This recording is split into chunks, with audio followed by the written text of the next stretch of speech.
Amigos y amigas de Amaru, la voz del renacer, muchas gracias por acompañarnos en este espacio Crónicas de nuestra gente que lo iniciamos desde este preciso momento en este nuevo medio de comunicación que lo acabamos de lanzar hace poquito, hace una semana específicamente, y pues vamos a empezar nuestras transmisiones desde este enlace.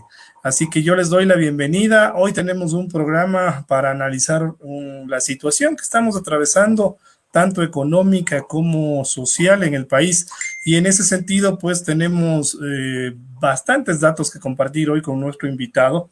Nuestro invitado de hoy es Shura Rosero, quien le voy a dar justamente este momento el paso para que nos acompañe. Shura, ¿qué tal? Muy buenas tardes, bienvenidos a este programa Crónicas de nuestra gente a través de Amaru Radio Online, La Voz del Renacer. Hola Eduardo, hola queridos amigos y amigas, es un placer para mí estar con ustedes en este medio. Perfecto, Shura, qué gusto vernos a los tiempos, al menos por este tipo de plataformas que es importantísimo. Vamos a hablar del tema específico que nos acontece hoy, que creo que es importantísimo compartirlo. Se han tomado varias decisiones por parte del gobierno, entre ellas, por ejemplo, la liberación de los precios del combustible, la reducción de las jornadas laborales en el sector público de 8 a 6 horas, también la reducción de una hora a los docentes. Se habla también del cierre o de la fusión, si fuera el caso, de 10 empresas públicas y también del cierre de embajadas, además de la renegociación de la deuda pública. Sí sería importante que para iniciar, Shura, nos des un comentario así súper ligero de cuál es tu percepción de la situación actual del país, tanto en materia política como en materia económica. Bienvenido, Shura, nuevamente a este espacio. Muchas gracias. Es bastante complicado lo que está sucediendo en el Ecuador en este tiempo, ¿no? Porque hay dos razones o dos lugares desde el de hablar. Uno es que el sentido de Estado es el que determina las políticas públicas, es decir, de las decisiones políticas que toman quienes nos conducen o quienes conducen, ¿no? Se determina lo que va, cuánto se gasta, cómo se gasta y dónde se pone más énfasis, ¿no? Y esto ha sido terrible. Estamos viviendo prácticamente un renacer de un Estado neoliberal cuyas condiciones son el destruir la capacidad de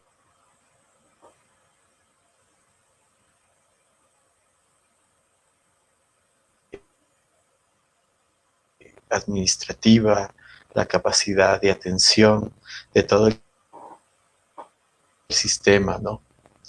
Y esto obedece a un planteamiento. Es la construcción o la deconstrucción del Estado a través de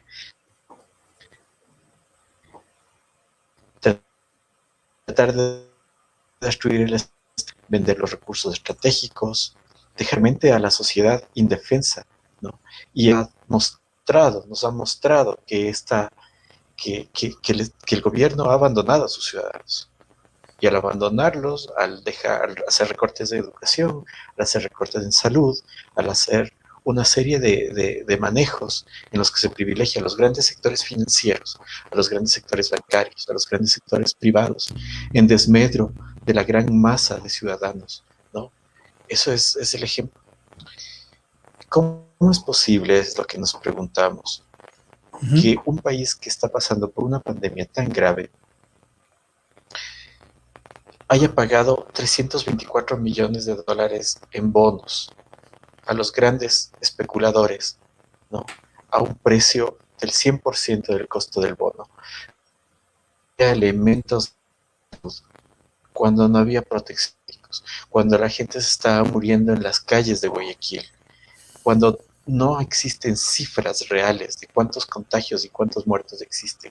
¿Cómo es posible pagar tanto dinero en un momento de crisis? Esto es terrible. Esto muestra que no ha habido un comportamiento hacia las grandes mayorías. Esto muestra además que se va a generar un estado, que se está generando un estado de indefensión total de los ciudadanos, Shura, ¿no? Y no esto es sé si, peligroso, y esto es peligroso en el sentido de que la destrucción del Estado. Sí, no sé si me escuchas. Eh, dime, Eduardo, eh, yo, esta situación que estamos te escucho. atravesando ahora políticamente, ¿se la preveía mucho antes de que suceda todos estos acontecimientos, como por ejemplo la pandemia, como por ejemplo la crisis de octubre, como por ejemplo algunos otros elementos que configuraban una relación quizás ya más real de lo que se venía a futuro o de lo que se viene también a futuro? Mira, Eduardo, aquí hay una cosa que puntualizar y que es súper importante que la gente lo conozca. Eh, Se ha gastado y se ha despilfarrado muchísimo dinero durante este gobierno en generar y construir todo un sistema de represión, millones de dólares en armar un sistema represivo, en vez de gastar todos esos millones de dólares en pagar a médicos y en pagar a maestros. Y esto es fundamental que la gente entienda, porque durante todo se ha desarticulado todo el sistema de salud, ¿no? Se ha echado a una cantidad de médicos, se ha acabado con todo el sistema de protección, incluso de educación, se ha bajado incluso los recursos para el sistema de alimentación escolar. Entonces, este tipo de cosas, tú tienes un estado fuerte, a pesar de la pandemia o las cosas que sucedan, cuando tú tienes un estado fuerte, capaz de cuidar a sus ciudadanos con una cantidad grande de médicos, con una gran cantidad de hospitales, con mucho menos corrupción, entonces es más llevadera una pandemia. Ahora bien, los precios de petróleo caen porque hay intereses de los grandes grupos que manejan el petróleo a nivel mundial, ¿no? ¿No? Ujú. Y eso es a veces inevitable. Sin embargo, recordemos que el rol del Estado es velar por sus. El rol del Estado es gastar el dinero en cuidar a quienes lo eligen. Ese es el Ujú. rol fundamental del Estado, ¿no? Si no, no tiene legitimidad, si no, no tiene para qué ser el Estado y volveríamos a la época de el hombre es el lobo del hombre. El Estado está Ujú. constituido para defender a los más débiles en estos momentos, ¿no? Eso, mi querido Ujú. Eduardo. Si hablamos de los últimos anuncios que haría el presidente de la República, en especial aquellos que han afectado notablemente, podríamos hablar de lo que más se nota a simple vista y que no se lo ha dicho, como por ejemplo el tema de la liberación de los precios del combustible, como por ejemplo la reducción laboral, que se estima que hay una reducción del 16.6% en el sector público. Y de hecho se habla de más de 150.000 despidos. Eh, Como elementos fundamentales de sus últimos anuncios. En la cadena, en el enlace que tuvimos el día de ayer, donde se rindió cuentas al país, lastimosamente no se dijo nada de esto. ¿Cuál es tu percepción de este informe a la nación? Porque al menos creo que la mayoría de gente que estuvimos pendientes, no por el hecho de que seamos fieles seguidores de esto, sino porque en realidad se necesita conocer cuál es la opinión del mandatario en ese sentido. Sin embargo, al menos yo no encontré ningún sustento válido frente a las posiciones y a las medidas que el gobierno ha tomado durante los últimos días. Mira, yo creo que el informe fue de un país paralelo, ¿no? En un universo paralelo, en una realidad cuántica de no lo sé dónde. La realidad es que hay 5 millones, más de 5 millones de personas en el subempleo, en el empleo precario o en el desempleo pleno. Y eso es una realidad que va en contra del mismo rendimiento del Estado. Y te voy a decir por qué, y la gente lo conoce. Uh -huh. Si tú despides a cientos de miles de personas, esas personas no van a poder consumir, ¿no? Lo más cercano. Si no pueden consumir lo más cercano, cientos de empresas y pequeñas empresas van a quebrar porque no tienen a quién vender. Y van a despedir a más gente. Y al despedir a más gente, el círculo de la pobreza va a volverse mucho más profundo. Entonces, ¿qué hace este gobierno? Lo que hace este gobierno es perdonar o dejar de cobrar prácticamente 4.500 millones de dólares a, la ciudad, a los grandes grupos económicos, ¿no? A las grandes empresas económicas. Y esa crisis económica, esa falta de dinero, se la pasa a los más vulnerables haciendo recortes en el Estado. Entonces la gente no va a tener cómo comer, cómo vivir, cómo pagar sus deudas, cómo acceder a educación, ¿no? Y por el otro lado, te recorta en educación. ¿Cómo es posible? En educación, que es la clave para la investigación, que es la clave para la construcción de una sociedad, ¿no? Una sociedad Ujú. consciente, una sociedad técnica, una sociedad que piense más allá. Entonces, están destruyendo no solo a las clases populares, sino a la clase media. Y le están poniendo toda la carga a la clase media. Y la liberación, porque eso es real, se ha liberado a precio de mercado combustibles, y eso es tenaz. Porque en estos momentos, si bien está bajando o ha bajado el precio del crudo, ¿no? Hay un efecto rebote. Y ese efecto rebote, que es lo que estamos viendo, pasas de $14, de $10 a 30, 40, 60, 80 dólares el barril, y eso va a disparar los precios de las gasolinas, ¿no?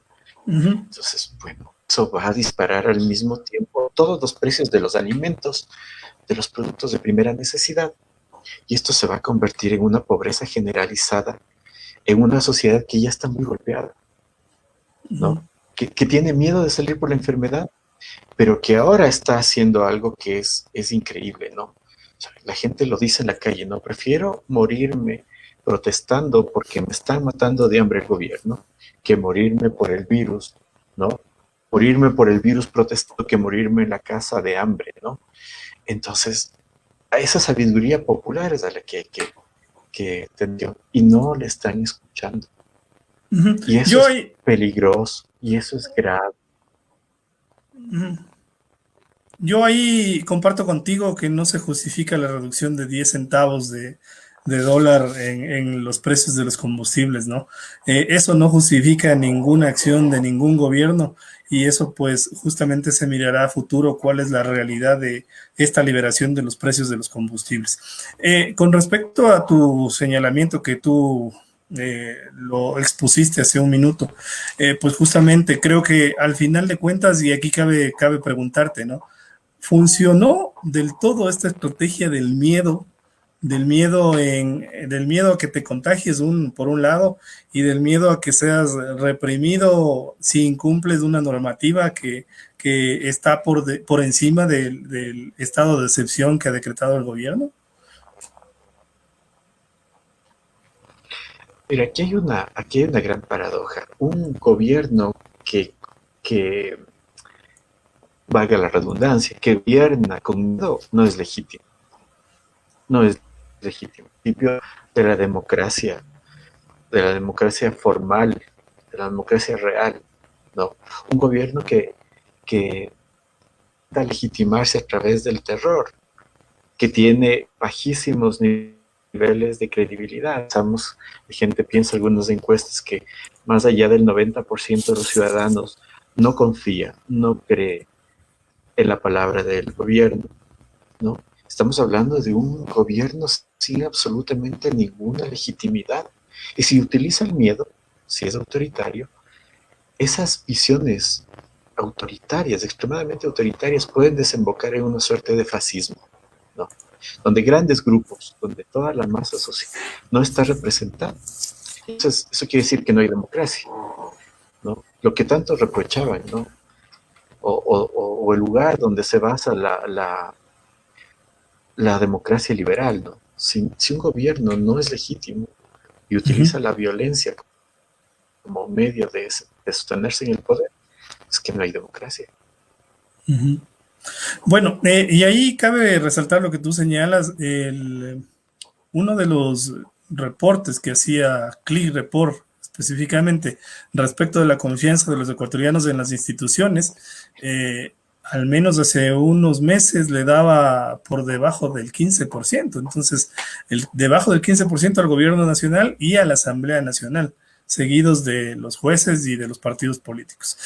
Seguramente en encuestas posteriores se visibilizará mucho más de la situación real de la percepción que tienen los ciudadanos frente a las instituciones, lo cual es clarísimo que las instituciones han perdido total credibilidad y están en una crisis tremenda. ¿Cuál es tu percepción de esta ley humanitaria? De una ley humanitaria que ha sido aprobada por justamente Alianza País, Creo, Independientes. ¿Cuál es tu percepción acerca de esta, yo le digo, esta ley humanitaria entre comillas, ¿no? Porque de humanitaria realmente después de revisarla no encuentro ninguna categoría. Mira, yo creo que la Asamblea ha perdido total legitimidad. Las posturas dignas, no hay más que un juego de intereses que se alinean al poder. Y eso hay que... No. Es una asamblea extremadamente clientelar, que está estructurada no en base a los intereses populares o intereses de la gente, sino está basada en torno a los intereses de ciertos representantes, de ciertos cacicazgos, que a través de su agenda de intereses económicos y políticos es que se ha alineado a estas decisiones. Y esta ley humanitaria es el vivo ejemplo de la falta de actividad de los ciudadanos, ¿no? Imagínate, cómo es posible, ¿no? Que a través de esto se vulneren los derechos de los trabajadores, ¿no? Conquistados durante tantos años, durante tantas jornadas de lucha. ¿Cómo es posible? ¿Cómo es posible que en una situación en la que el trabajador no puede defenderse, se acuerde, entre comillas, los pagos con el empleador? ¿Cómo es posible eso? Es la destrucción de los intereses de clase de los trabajadores. Es la aniquilación de cualquier posibilidad de reivindicación salarial justa, ¿no? Al mismo tiempo te cobran el IES como si fuera normal, y al mismo tiempo se va a quebrar. Al mismo tiempo está pensada la salud. Al mismo tiempo los banqueros, los que más tienen, no aportan un solo centavo con esta crisis. Los más de 600 millones de dólares al año de ganancias. ¿Cuánto han aportado? $0. Los grandes grupos económicos, ¿cuánto han pagado de impuestos?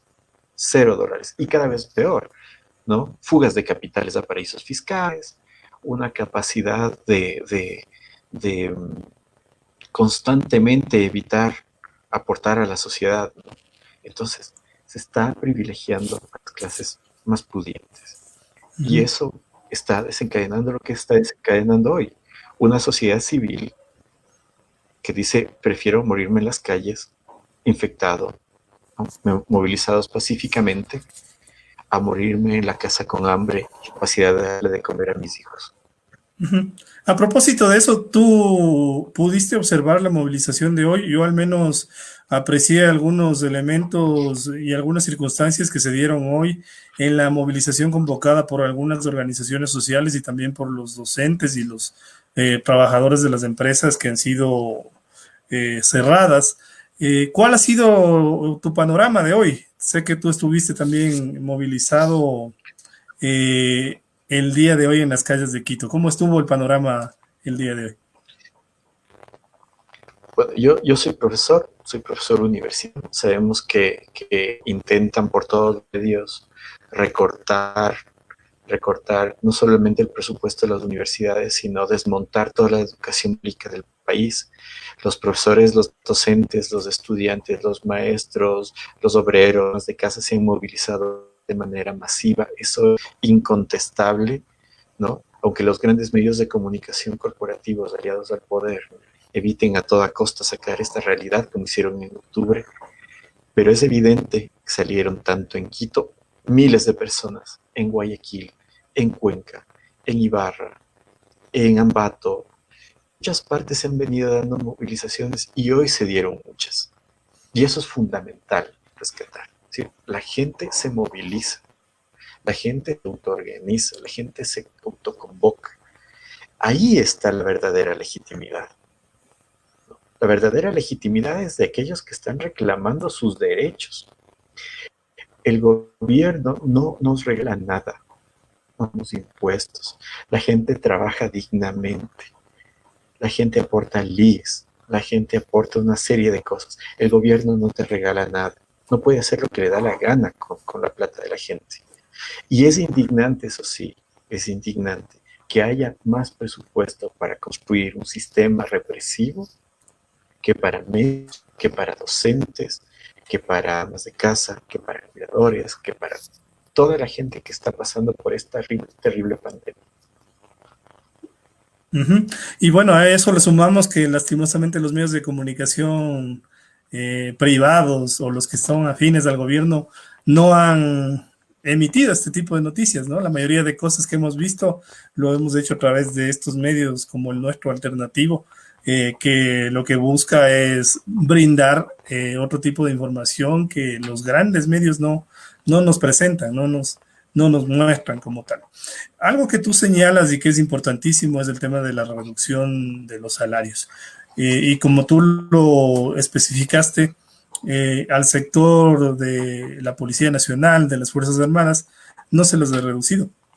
Y eso se justifica un poco lo que sucedió hoy en la Plaza de Santo Domingo, por ejemplo, donde los manifestantes estuvieron esperando, o al menos estuvieron gritando consignas en contra del gobierno, y de un momento a otro la Policía Nacional los dispersó, pero de manera inmediata. Entonces uno podría entender cuál es la situación que está afrontando el país en ese sentido. No tengo certeza de que alguna autoridad del gobierno haya dicho que van a meter presos a quienes protesten. Sin embargo, está, creo, por demás señalarlo, esa actitud por parte del gobierno. Quiero informarles, amigos y amigas, que estamos transmitiendo a través de Radio Amaru Online. Analizamos justamente las decisiones gubernamentales junto a nuestro invitado Shura Rosero. Si usted tiene algún comentario que quiera realizar, lo puede hacer directamente a través de nuestros posts de comentario. Por acá tenemos felicitaciones de Alexandra Ortiz. Soledad Montero nos dice, justo algo que estamos conversando contigo, Shura, el cerco mediático. La gente salió a las calles pese al miedo a contagiarse. Vi a un anciano con un cartel que decía, entre comillas, tu ley humanitaria esclaviza a mis hijos por la precarización laboral. Sí, y realmente es una situación que va más allá de la realidad que estamos atravesando en el país.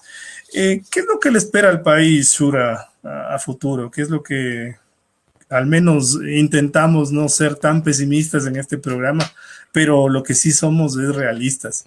Hemos pasado un ciclo en esta programación, de hecho te comento que es el programa número 19. Hemos pasado un ciclo total en esta programación, pasando desde ser un poco más orientadores en medio de esta pandemia hasta ser ya un poco más realistas de lo que está sucediendo. Por eso te pregunto, ¿cuál es la situación que le espera al país? ¿Cuál es la situación que el ecuatoriano espera a futuro?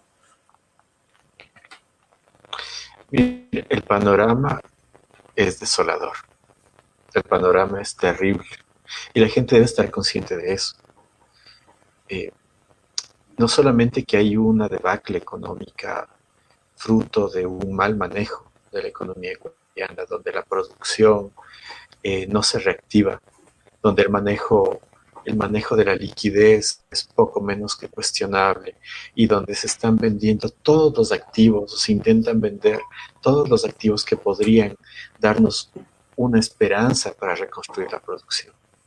Yo veo que es un panorama desolador, además porque hay un vacío de legitimidad de representación política. Es decir, la gente no cree en los políticos, no cree en el sistema político, no cree en el sistema de justicia, no en instituciones más fuertes.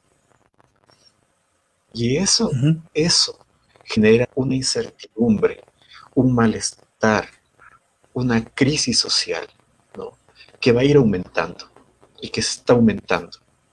Y esa crisis social con falta de un respaldo económico correcto, de un manejo correcto de lo económico, puede generar graves momentos de crisis en Ecuador, ¿no? Se habla muchísimo de postergar elecciones, sería un gravísimo error. Se ha constreñido al sistema de partidos, se ha anulado posibles candidaturas. Es decir, cuando la competencia no es libre, y hay que entender una cosa que es fundamental. La democracia y las elecciones suelen ser una válvula de escape para las inconformidades de la sociedad.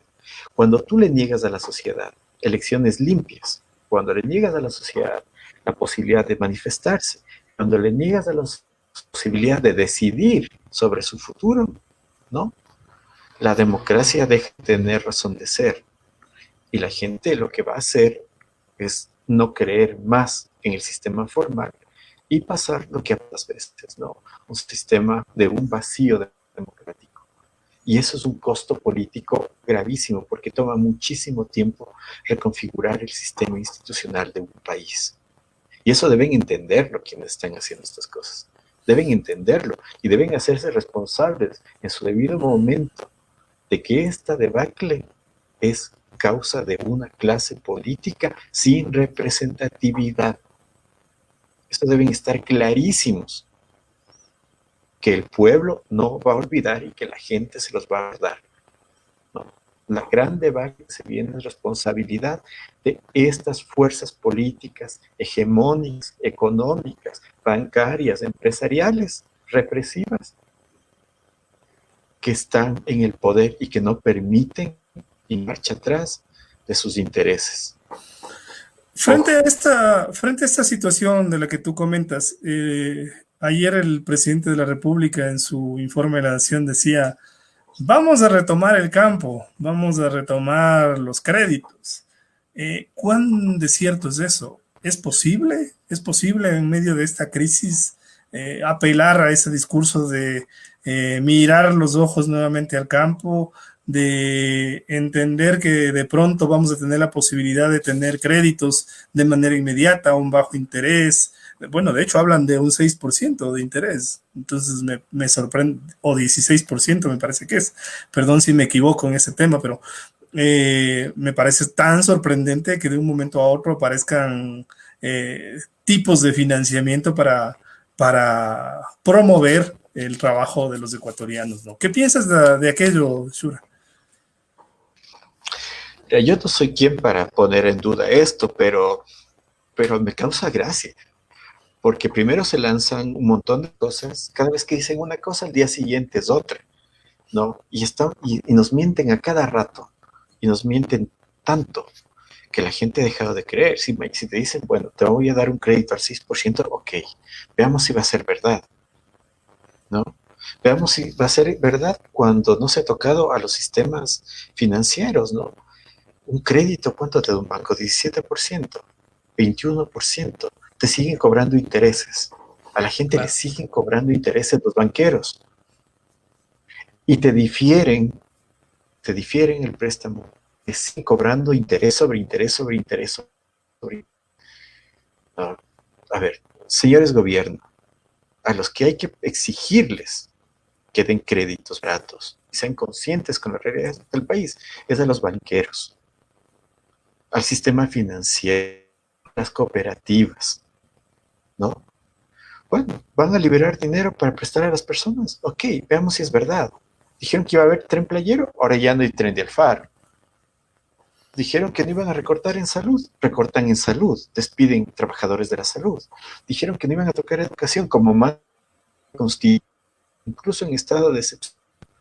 Y quieren recortar y privatizar, recortar, precarizar y obviamente a futuro privatizar la educación pública. ¿Por qué? Porque tienen gente, ministros, que lo único que saben es responder a los intereses privados, que no piensan en lo público. Y recuerden, el gobierno, un ministro, piensa más en lo público que en los intereses privados. Esa es su razón de ser. Esa es su razón de ser. Si no, es ilegítimo. Si no, es para pocos. Y eso debe entender la gente. Entonces, yo no sé si creerles. cada día les creo menos. Y creo que la gente, el 90% de los ciudadanos, le cree es nada. Son muy conscientes de la credibilidad del gobierno es porque mienten a cada rato, porque cambian de opinión a cada rato y porque es evidente que incluso entre sus propias luchas intestinas, como lo que se ha visto en estas últimas semanas, ¿no? Ni ellos mismos confían en ellos mismos, ¿no? Y hay una guerra entre élites y el pueblo ecuatoriano sigue siendo el más afectado por esta crisis. Una crisis que también se pudo haber manejado de otras maneras, ¿no? Y frente a eso también, uno de los riesgos en estas situaciones donde la democracia es un poco débil, también puede aparecer un tipo mesiánico. ¿Podríamos caer en ese riesgo de nuevamente encontrar con este Mesías que salve al Ecuador en tiempo de elecciones y que aparentemente sea la solución para todos los males que le aqueja al país? Yo creo que hay dos clases de mesías y somos mesiánicos de muchas perspectivas, ¿no? A veces nuestra construcción, incluso de pensamiento, es mesiánica, ¿no? Tanto como clientelar, eso, casi que no hay cómo escaparse de eso en la realidad Ujú. latinoamericana. Y pues sí, pero yo preferiría, a ver, hay mesías y mesías, ¿no? No es lo mismo un mesías que articula intereses de clase de los más favorecidos, de los empresarios, de los aristócratas, ¿no? Y hay mesías y mesías. Los mesías que invocan a lo popular también como una suerte de interpelación para ganar legitimidad, ¿no? Pero la historia nos está demostrando, y en eso va a ser mi tesis doctoral, es que el mesianismo es parte fundamental de democracias que están en construcción o que tienen débiles sistemas democráticos e instituciones. Pero creo fundamentalmente que se ha cuajado, se ha intentado cuajar a un Mesías o a un Salvador a través del marketing político. La gente se ha Ujú. dado cuenta. Las élites entre ellas se pelean por ver quién es el nuevo Mesías. Pero la verdad es que la gente no les cree. Se les ha caído el discurso. Se dio a la alcaldesa de Guayaquil el discurso cuando fingió tener COVID. COVID. Milagrosamente se curó. Ujú. O sea, es una maravilla. O sea, la hasta de Guadalupe la tocó y supongo que se curó milagrosamente, pero ¿quién le cree? Y justamente ¿Quién a ese no que punto va mi desaparece? pregunta, Shura. Justamente en ese punto va mi siguiente pregunta. ¿Cuál es tu percepción del alcalde Yunda frente a la alcaldesa de Guayaquil, ¿no? A la alcaldesa Viteri. Pero Yunda, Yunda, Yunda ha sido extremadamente inteligente en jugar el juego político. Y eso hay que reconocer. Desde la Asamblea Nacional, cuando fue asambleísta, hay que reconocerle una habilidad política y un olfato político interesante, ¿no? No me los voy a dar de vista ni voy a jugar a ser un inocente porque soy un político viejo, ¿no? Yunda ha sabido jugar en el equilibrio de fuerzas. Un día está con el gobierno, otro día está con los ciudadanos, otro día las clases medias blanqueadas o blancas le odian, otro día le quieren. Yo creo que, sin embargo, hay que reconocer que su accionar frente a la pandemia fue bastante responsable, muy responsable. Yo creo que en esa gente sí reconoció el carácter de alcalde, que es estas cosas, y que de alguna manera pudo enfocarse en el trabajo frente a la pandemia. Pero lo que sí hay cosas que hay que cuestionar, claro que hay cosas que cuestionar, ¿no? Porque hay mucho que trabajar en las alcaldías, ¿no? El trabajo de los mercados, el trabajo de los informales, que tú no les puedes tirar a la pía brutalmente, pretorianamente, sino que Claro. tienes que darles fuentes de trabajo, pues, porque son madres y padres de hijos que dan de comer, pues, Ujú. que salen no porque son irresponsables, sino porque tienen que comer, ¿no? Y entonces, eso también hay que pedir y eso también hay que cuidar. Hay que cuidar a los sectores más vulnerables, ¿no? Porque si no, esto se vuelve una competencia totalmente, ¿no? es el discurso de las élites, ¿no? De despreciar a todos los sectores vulnerables desde su comodidad, desde su discurso de clase privilegiada, ¿no? Entonces creo que Yunda ha jugado un rol interesantísimo. Es un político extremadamente hábil, extremadísimamente inteligente, y eso hay que reconocerlo. Y creo que su comportamiento frente a la pandemia ha sido muy responsable. Y espero que continúe siendo responsable a las presiones de las De las cámaras, cámaras. de los sectores económicos, peligrosas en el sentido de que anda tú a trabajar, yo me quedo en casa como gerente y tú muérete obrero y obrero, arriesgate trabajador, mientras yo estoy protegido, ¿no? Entonces, bueno, si la gente va a salir a trabajar, que le garanticen un salario digno y no le recorten a $200, $300 su salario, que le den las bioseguridades, que le reconozcan una seguridad social de calidad y que el empleador no lo despida cuando le dé la gana, pues. O sea, tenemos cientos de despidos en la ciudad y en el país, cobijados en una ley que destruye a los trabajadores, ¿no? Eso es genocidio, eso es irresponsable. Entonces, en serio, a que la gente piense muy bien en los más vulnerables, desde un discurso más solidario y desde una práctica más solidaria. Bueno, para cerrar, Shura, ¿cuál es tu perspectiva a futuro? Ya algo lo señalaste, sin embargo, ¿cuál sería tu último mensaje frente a esta situación que estamos atravesando en este momento en el país, no solamente con el tema de la salud, sino también con el tema económico, con el tema social? ¿Qué es lo que, cuál sería tu mensaje final para la gente? Creo que a la larga uno también tiene que transmitir algo de optimismo pese a la situación que atravesamos, ¿no? La frase que siempre se ha dicho, ¿no? La hora más oscura es la más cercana a la aurora. Creo que la gente, creo que el destino de las personas, creo que la gente puede manejar su propio destino y construir su propio destino. Pero para eso necesita decirlo. Yo quiero esto, yo quiero vivir mejor, quiero luchar por vivir mejor y tengo el derecho de exigir a quienes yo voté, ¿no? O a veces a quienes yo no voté, pero llegaron por la ventana y se metieron, colaron en el poder, exigirles que ellos deben obedecernos a nosotros, porque nosotros somos sus mandantes. Nosotros somos la gran mayoría y sin nosotros no son nadie. Entonces, gente, pueblo querido, nosotros somos los únicos capaces de decidir nuestro destino y hay que exigir que se respeten nuestros derechos. Bueno, a manera de conclusión, no te vayas, Shura, todavía para despedir el programa. A manera de conclusión, siempre nos va a quedar sobre la mesa estos detalles, ¿no? Al menos yo siempre insisto que estos momentos de crisis sean el justificativo para que la gente aprenda a reflexionar, aprenda a seleccionar quién va a ser su futuro representante dentro de las instancias del Estado. Creo que todavía nos falta mucho trabajar en el tema de la cultura política. Como sociedad somos demasiado amnésicos aún, y no tenemos esa capacidad de reflexionar en torno al voto. No creer todo lo que los medios de comunicación masivos, de dueños de banqueros, privados, nos dicen, porque lastimosamente lo que nos dicen es lo que a ellos les conviene.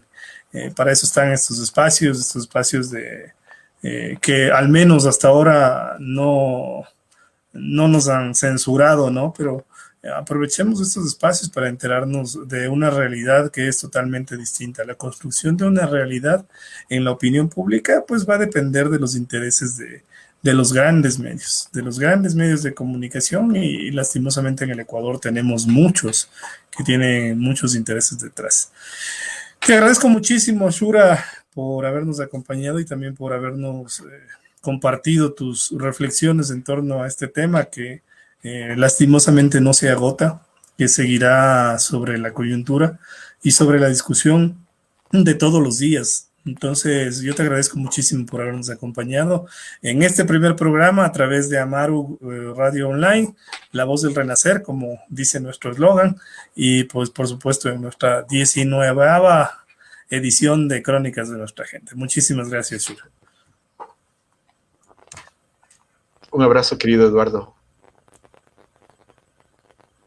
Muchísimas gracias. Nos vemos el día miércoles, amigos y amigas, y por supuesto yo les espero con más información a través de Amaru Radio Online, La Voz del Renacer. Es el primer programa que arrancamos en esta página, en esta fanpage, así que vamos a ver si es que de aquí en adelante tenemos más acogida por parte de ustedes. No se olviden, si ustedes tienen algún comentario, alguna sugerencia que hacer, a través de este nuevo medio de comunicación, lo pueden hacer en nuestros pods. Nosotros estaremos muy pendientes de aquello y, por supuesto, informarles que a futuro tenemos programación variada en este espacio. Vamos a tener un programa de mujeres, vamos a tener un programa dedicado a los niños también. Entonces, no hay que perderse la información que tenemos en Amaru Radio Online. Estaremos pendientes de cada uno de sus comentarios y de sus sugerencias. Yo les agradezco muchísimo y nos vemos el día miércoles en Crónicas de Nuestra Gente.